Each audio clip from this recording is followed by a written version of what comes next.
The Phoenix Suns have made the flashiest moves of the past year in the NBA, trading everything for Kevin Durant last season and then somehow finding enough left over to land Bradley Beal this summer as well.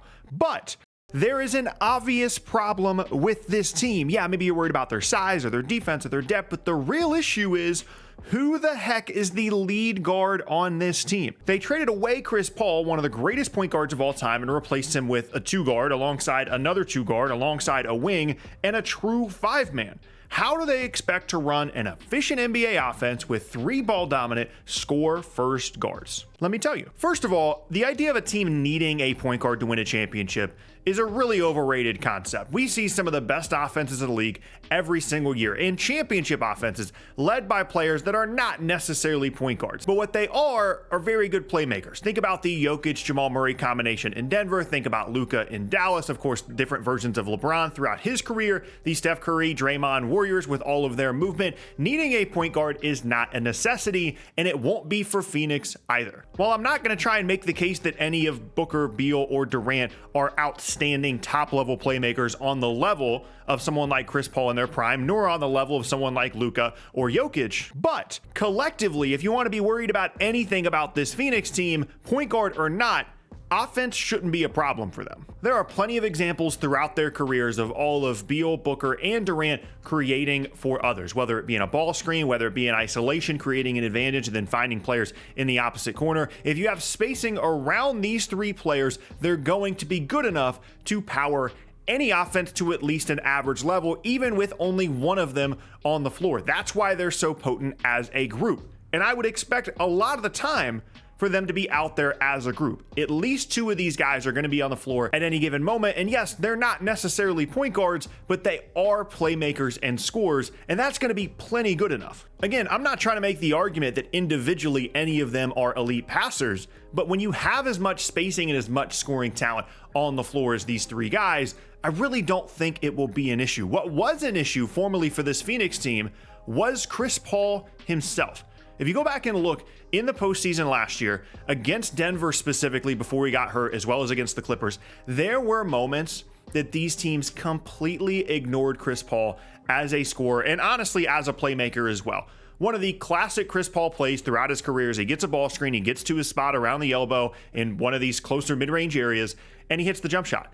But especially against Denver, there are some clips that you can see that are just really damaging to Phoenix's offense. Down the stretch of close games, Chris Paul bricking jumper after jumper, and that might be because of his age, it might be because it's the postseason, he might have just choked, but regardless, this was a problem for Phoenix, and it was going to continue to be had they brought back Chris Paul just for the sake of having a point guard on the roster. In this year's version of the Suns without Chris Paul, without a point guard, is going to look totally different than what we saw in the postseason last year. Let me show you some clips from last year's Phoenix teams and just imagine some scenarios here. So you can see different versions of kickouts giving players an advantage. They're hitting corner threes. They're getting the ball in the wing with an opportunity to drive.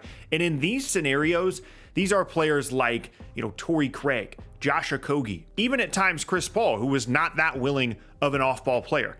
Imagine replacing any of these players in any of these clips with Kevin Durant, Devin Booker, Bradley Beal, getting a kick out from one of the other 2 guys. These are 3 guys that think what you want about them, but individually, they're some of the best offensive players in the entire league, even when they don't have an advantage, when they have to create their own advantage in isolation or by using a ball screen well. They're already so good in those situations, and they're going to be that much better and have been throughout their careers. When you give them a kick out, they can attack off the catch, and they already have an advantage to start. And it brings me to a team that I think this Suns team has a lot of similarities with, at least on the floor, and that is the Kevin Durant, Kyrie Irving, James Harden, Brooklyn Nets. Now, Harden as a passer was remarkably better than anybody on this Phoenix roster right now. You can say what you want about James Harden, but from a playmaking perspective, he was much, much better than either Beal, Booker, or Durant individually. However, the whole concept with that Nets team was we're going to overwhelm you with how much offense we can put on the floor,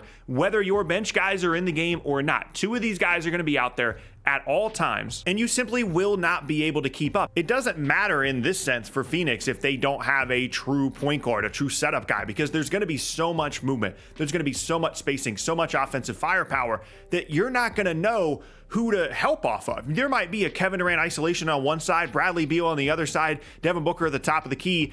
And if Kevin Durant gets an advantage, he's going to get a great look at a shot. And you can't help off the other guys, because if you do, they're going to have an advantage. And it's such a terrifying concept as a defense. And at this point, you might be wondering, Tucker, what about the fifth guy? Yeah, you've got the 3 stars and you've got Ayton, but who's the other guy going to be? Well, they've added so many players in the offseason that I think can fit that mold of just spacing the floor around the stars that I'm really not concerned about that. Eric Gordon, Yuta Watanabe, Keita Bates-Diop, maybe even Bol, whatever the case may be, they're going to find someone that can space and at least guard a little bit, and their offense is not going to be negatively affected by whoever that fifth guy is. Now, if there was a player to be concerned about on this offense in terms of not having a point guard, that player would be DeAndre Ayton, who is good. He can finish at the rim. He can hit some occasional mid-range jumpers. He's very mobile defensively. There's good stuff to like about DeAndre Ayton, but he has to buy in to his role on this team. There's not going to be a ton of post-up opportunities. He's not going to be the primary offensive guy. He's going to be the main screener and the main rim roller on this team,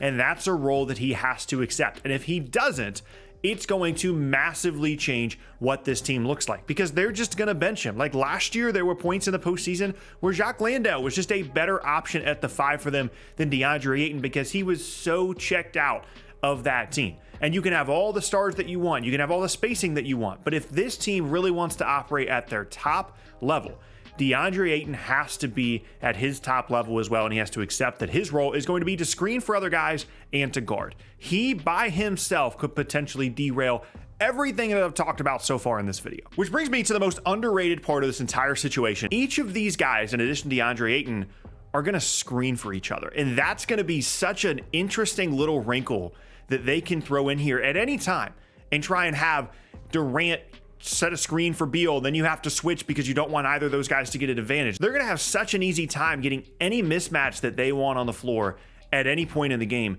because of some of those screening actions, and I can't wait to see what this offense looks like. Now, if you want to be concerned about some other stuff with this Phoenix team, defense, size, rebounding, maybe some ball hogging tendencies from either Beal, Booker, or Durant, that's fine. You can be concerned about that. But overall, as an offense, I don't understand the pessimism around this Phoenix team simply because they don't have a lead guard. I was concerned as well at the time of the trade, but the more that I've thought about it and the more that I looked at it and have compared it to that Nets team, at least on the floor, which, keep in mind, was an unbelievable group in the handful of games that they actually played together. And by the way, keep in mind, this Phoenix team didn't lose a single regular season game when Kevin Durant was on the floor. And I personally am not going to let just them not having a starting caliber point guard on the roster deter me from thinking that this is going to be one of the best offenses in the entire league. Injuries are going to be a concern. All that other stuff we talked about earlier is going to be a concern, but the Suns have every opportunity here to be real legitimate contenders in a very crowded Western Conference.